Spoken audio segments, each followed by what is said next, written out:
अमरोहा नगर के सराफा मार्केट से आम बजट पर सराफा कारोबारियों की जानिए राय। डिग्री कॉलेज के प्रोफेसरों ने भी बजट को सराहा। बता दें कि अमरोहा नगर के सराफा मार्केट में आज सराफा कारोबारियों ने केंद्रीय वित्त मंत्री निर्मला सीतारमण द्वारा पेश किया गया बजट देखा और कारोबारियों ने इसकी जमकर सराहना की। उन्होंने कहा कि हमें आम बजट से कुछ और भी उम्मीद थी जो शायद इस बार नहीं हो पाई, लेकिन हमें उम्मीद है कि अगली बार भी हमारी मांग अवश्य पूरी होगी। व्यापारी नेता कुंवर विनीत अग्रवाल ने कहा कि हमें उम्मीद है कि इस बार जो इनकम टैक्स स्लैब से छूट नहीं मिली है वो बजट में अगली बार जरूर मिलेगी। आज जो बजट आया इसके विषय में बताइए। मैं कुंवर विनीत अग्रवाल, जिलाध्यक्ष पश्चिमी उत्तर प्रदेश संयुक्त उद्योग व्यापार मंडल युवा। आज भारत सरकार की वित्त मंत्री माननीय सीतारमण जी ने बजट पेश करा है। ये बजट मध्यम वर्गीय व्यापारियों के लिए तो बहुत अच्छा बजट कहा जा सकता है और वैसे भी देश के सर्वांगीण विकास के हिसाब से सभी सेक्टरों को इसमें लिया गया है। अच्छा बजट है।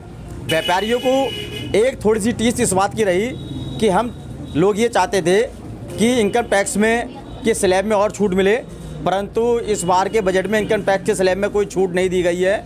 इसका थोड़ा सा हमें मलाल रहा है।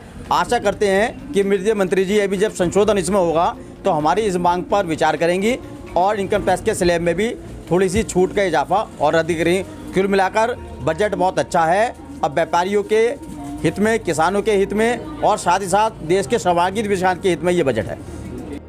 सराफा एसोसिएशन के अध्यक्ष सतीश चंद अग्रवाल ने कहा कि आज का बजट सभी के लिए बहुत लाभकारी है। हम इसका स्वागत करते हैं। आपका नाम क्या है? मेरा नाम, मैं सराफा एसोसिएशन का प्रेसिडेंट सतीश चंद अग्रवाल।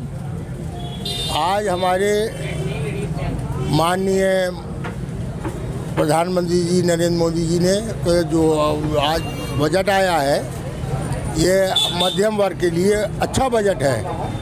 इसमें किसानों के लिए भी दिया है और सबका न्यायोचित बहुत अच्छा बजट दिया है। हम मध्यम वर्ग व्यापारी इससे खुश हैं। सराफा कारोबारी मनोज वर्मा ने आम बजट पर खुशी जताई। उन्होंने कहा कि यह बजट लाभकारी है और इस बजट से आम इंसान से लेकर किसानों तक को राहत मिली है। बजट आया आज का बजट भारतीय जनता पार्टी ने, और ये अच्छा बजट है और हमारे मध्यम वर्गीय व्यापारियों के लिए बहुत अच्छा बजट है और मुझे आशा है इस बजट से सभी वर्ग के लोग खुश होंगे। अमरोहा नगर के जगदीश शरण हिंदू डिग्री कॉलेज के प्रोफेसर अनिल रायपुरिया ने आज का जो आम बजट है उसको लेकर के कहा कि यह बुजुर्गों के लिए तोहफा है, क्योंकि 75 साल के ऊपर के उम्र के बुजुर्गों को अब किसी प्रकार का भी इनकम टैक्स नहीं देना, चाहे उनकी आय कितनी भी हो। तो आज ये जो बजट आया इसको लेकर सबसे बढ़िया बात तो इसमें बुजुर्ग लोगों के लिए है, जो वरिष्ठ नागरिक हैं 75 वर्ष से ऊपर के, उन लोगों को अब आयकर रिटर्न भरना ज़रूरी नहीं है। अब उनकी कितनी भी इनकम है तो अब उनको टैक्स में फुल रिबेट दी गई है, लेकिन अन्य जितने भी स्लैब थी उसमें कोई परिवर्तन नहीं किया गया है। तो सर आप शिक्षकों के लिए कैसा मानते हैं? शिक्षकों के लिए हमारे कोई स्लैब में जब परिवर्तन ही नहीं किया गया है तो बस एक बेनिफिट दिया गया है,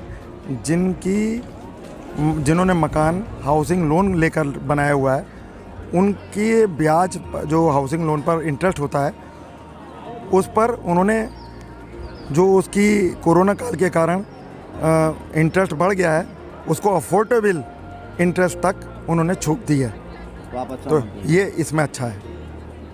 JH डिग्री कॉलेज के प्रोफेसर डॉक्टर मनन कौशल ने कहा कि आज का आम बजट व्यापारी, किसान और आम इंसान के लिए बहुत लाभकारी है। हम इसका स्वागत करते हैं। तो आज ये बजट आया इसको कर रहे हैं। कोरोना काल को देखते हुए जो आज का बजट आया है ये भारतवासियों के लिए आत्मनिर्भर बनाने के लिए बहुत ही अच्छा बजट है।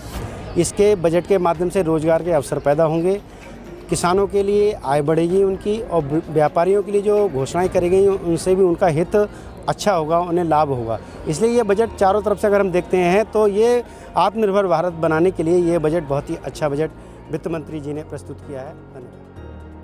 JH डिग्री कॉलेज के प्रोफेसर वरिष्ठ पत्रकार डॉक्टर अशोक रुस्तगी ने आम बजट पर खुशी जाहिर करते हुए कहा कि आज का आम बजट होम लोन लेने वालों के लिए काफ़ी अच्छा साबित होगा, क्योंकि उनको कोरोना काल में ध्यान में रखते हुए ब्याज में काफ़ी छूट दी गई है, इसलिए हम इसका स्वागत करते हैं। ये क्या नाम है बजट पेश हुआ इसको बजट आम बजट 2021 इससे ये एक संतुलित बजट है। मैं समझता हूँ कि कोरोना काल के बाद जैसी हम उम्मीद कर सकते थे वैसा ये बजट है। इसमें कृषि किसान का भी विशेष ध्यान रखा गया है, साथ ही जो सीनियर सिटीजन हैं उनका भी विशेष सम्मान का ध्यान रखा गया है। आम आदमी को आवश्यकता होती है आवास की, तो होम लोन में भी आयकर में विशेष छूट के प्रावधान किए गए हैं।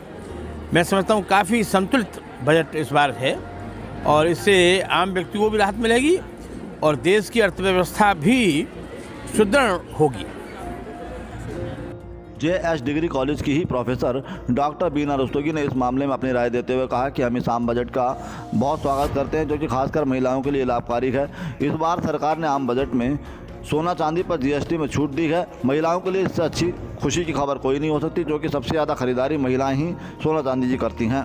जो बजट आया देखिए, जो बजट आया है 2021 का, इसमें जो सरकार ने सोने और चांदी में जो GST कम करी है, तो मैं सोचती हूँ कि महिलाओं के हिसाब से भी इसमें हम उसका स्वागत करते हैं। और क्योंकि जो सोना और चांदी से सबसे ज़्यादा लगाव महिलाओं को ही होता है और शादी विवाह के अवसर पर भी अपने बच्चों के लिए अगर हमें तैयार करना है तो इस पे हमें बहुत खुशी हुई। और दूसरा एक जो मुझे बात अच्छी लगी उसमें ये था कि जो स्टार्टअप योजना के अंतर्गत इन्होंने जो औद्योगिक क्षेत्र में और जो कृषि क्षेत्र में किसानों की आय की वृद्धि के लिए जो कदम उठाया है, ये भी अपने आप में सराहनीय है। मैं सोचती हूँ कि इसका लोग स्वागत करेंगे। और कुल मिला के इस बार का जो बजट है कोविड की चुनौती को से निपटने के लिए एक राहत का काम करेगा, ऐसा हमें विश्वास है। डिग्री कॉलेज की ही प्रोफेसर डॉक्टर संयुक्ता चौहान ने भी आम बजट का स्वागत किया है। उन्होंने कहा कि इस बजट से हम सभी के साथ साथ आम इंसान और किसान सभी खुश होंगे। ये आपका शुभ नाम? मेरा नाम डॉक्टर संयुक्ता चौहान है। बताइए, जो ये बजट आया है आज, इसको लेकर क्या कहेंगे? मैं पेशे से शिक्षक हूँ। शिक्षकों के लिए बहुत कुछ इस बजट में नहीं है, परंतु जो कुछ है बस हम संतुष्ट ही हैं। और इसमें शिक्षकों के लिए और इनमें जो है स्वास्थ्य के लिए उनको देना चाहिए, बजट में बढ़ाना चाहिए शिक्षकों के लिए। और कौशल विकास जो छात्रों का के लिए कौशल विकास के लिए बजट में है, पहले से और बढ़ोतरी होनी चाहिए जो कि कम है। और अभी पूरा उसमें, जैसे मैं राष्ट्रीय सेवा योजना की भी कार्यक्रम अधिकारी हूँ, अभी पूरा पैसा वहाँ से नहीं आता खेल मंत्रालय से। उसमें उस बजट में बढ़ोतरी होनी चाहिए, क्योंकि हमारे बच्चे गांव में जा कर के, नगर में जा कर के पूरे कोरोना काल में भी उन्होंने बहुत दायित्व निभाए हैं, कार्य किए हैं जो उनके सराहनीय हैं। उसके हिसाब से बजट कम है और समय पर बजट नहीं आता, पैसा नहीं आता, तो उसको बजट में बढ़ोतरी होनी चाहिए मेरे हिसाब से। मैं कुल मिला के मैं संतुष्ट हूँ, परंतु उसमें वृद्धि होनी चाहिए।